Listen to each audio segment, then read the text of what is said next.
Η δική μου ιστορία, μια η οποία έγινε πρόσφατα, έγινε το Σεπτέμβριο, αν δεν κάνω λάθος. Και παιδιά παρακολουθούσα τη live. Δηλαδή είχα δει το πρώτο βίντεο, γιατί τούτο δεν είναι από Reddit. Είναι μια ιστορία που είδα την εκτιλήσεται στο TikTok. Που του άτομα που το πάθαν. Νομίζω κατάλαβα. Είχα κάνει και σχετικό content εντάξει, στο προσωπικό μου προφίλ στο TikTok, γιατί είχα πάθει σοκ. Και εμένα δεν είχα να δω Έχει να κάνει με μια πόλη της Γαλλίας. Ναι! Λοιπόν, έδωσα και τίτλο από την Νίκαια στην Τίνιδα. Όσοι είσαστε συνέχεια μες στα social media, νομίζω ξέρετε για ποια ιστορία μιλώ. Όσοι δεν ξέρετε, λοιπόν, πιάστε popcorn να σας την πω, γιατί είναι πολλά ωραία. Λοιπόν, η Britney και η φίλη της η Χάννα είχαν κανονίσει να ταξιδέψουν στην Νίκαια της Γαλλίας πέρσι το Σεπτέμβρη. Ήταν από αυτά τα ταξίδια που τα περιμένεις, κάτι χαλαρό, ήγιο, θάλασσα, ξεκουράση. Τα πράγματα δεν πήγαν όπως τα είχαν υπολογίσει, γιατί χάσαν την αρχική τους τη πτήση. Ήταν που Ρώμη, αν δεν κάνω λάθος, η πτήση τους. Ήταν στη Ρώμη την περίοδο. Με το άγχος της στιγμής πήγαν κατευθείαν στον gate για να δουν τι μπορούν να κάνουν. Ο υπάλληλος εκεί προσπάθησε να τις βοηθήσει και να τους κλείσει άλλη πτήση. Αλλά όλα έγιναν πάρα πολύ γρήγορα, με πίεση χρόνου και χωρίς πολλές εξηγήσεις. Και για μένα έγινε και το λάθος, το οποίο παιδιά ήταν top. Λάθος. Όταν τους ρώτησε λοιπόν η κοπέλα στον Κισέ για τον προορισμό τους, κάτι δεν άκουσαν καλά η κοπέλα για μένα.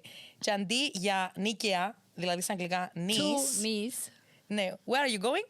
To Nice. Η κοπέλα άκουσε to Nice. To Nice. Δηλαδή στην Τίνιδα, στην Τινησία.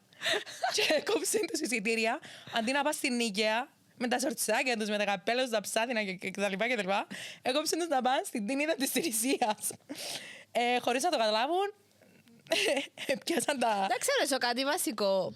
Ξέρω ότι ρώτα όμως, γιατί και εγώ είχα την απορία. Όχι, μπορεί να μην είναι η διαφορά.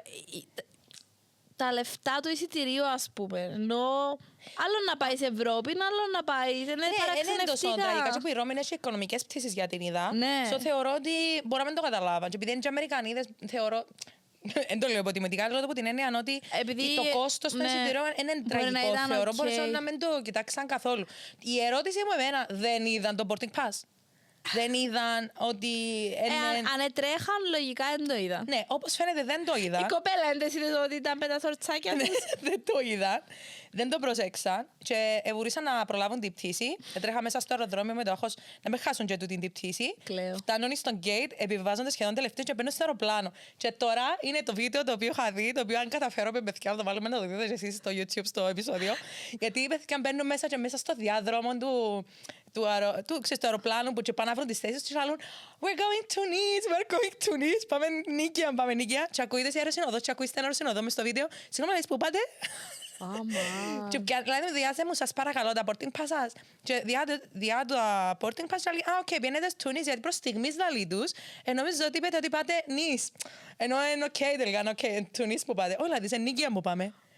Μα το αεροπλάνο τούτο πάει την είδα, λαλούν της. Αμαναγιά μου σοβαρά. Καταλάβαν ότι έκανα λάθος και αμέσως, ότι έπρεπε να... είχα λάθος εισιτήρια, επιβιβαστήκα σε λάθος πτήση. Βασικά στη σωστή πτήση, αλλά... Ναι, στη σωστή πτήση, αλλά σε λάθος προορισμό.